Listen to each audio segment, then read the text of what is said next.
Yo, man. Look at this. Face to face. Tim Bradley and Juan Manuel Marquez. You know, whoever thought we would get this fight? You know, we never thought we would see this fight. You know, 2013 has shaped up to be a good year. Even though a lot of people have hated on the year. And crying about fights they're not getting. But look at the fights you got this year. Just look at all of them. And say, man, we had some great matchups in 2013. Not what we was asking for going into the year, but they turned out to be great fights, and we had a lot of great fight cards. But look at this first picture of them together, face to face. Don't this look like Mr. T and Rocky 3? I'm gonna bust you up. Go for it. And Bradley, we been spending time in Philly. Got the Aki beard going. Got the rest of your Akis out there. Look at him. But he's psyched up. But he look every bit of 154 pounds. No doubt. You know, for me making calls and talking to the people who were there, that it wasn't as big as the Mayweathers. Of course, it just wasn't. But it is what it was. It was pretty funny. Bradley came in with a shirt that says, "I'm T Money, call me T Money. My name is T Money," or something like that on his shirt. Everybody thought that was pretty funny. Like he was Mayweather.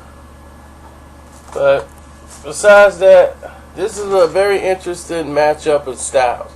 Marquez, as skilled as he is with his boxing and counterpunching, he could possibly hurt Tim Bradley.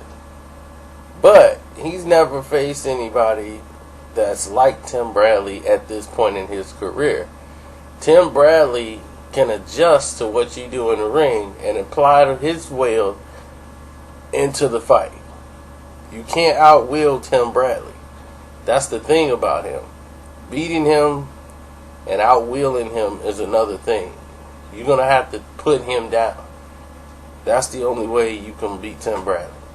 You're going to have to stop him. Now, can Marquez do that?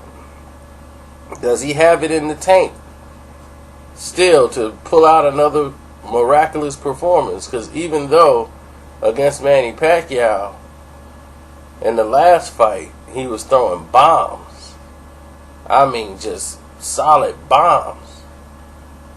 He was not as fluent as he was in the previous three as far as with his boxing ability. I think he was a little too top heavy and he was concentrated on dropping bombs.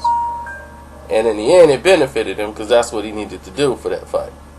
But will he go back to the jab, the boxing, the half steps over? You know, will we see that from Marquez, and will he have a hard time adjusting back because he's been training for a southpaw for his last two fights for the past 2 years? You know, it's a lot of questions that's going to be answered in this. And Bradley's fighting a master skilled boxer. You know, will his style confuse Tim Bradley? You know, because Bradley hasn't really faced a guy that was like that was still in his prime. Casamayor was a really skilled boxer. Devin is skilled, but Devin was a little flawed. I think at that point he was too small for Bradley. Because I think Devin's best weight is probably 135 as far as for his power and everything. But we'll see. You know, the only way you do that is pressure bust pipes. And that's been working for Bradley. So I'm interested. Y'all tell me what y'all think.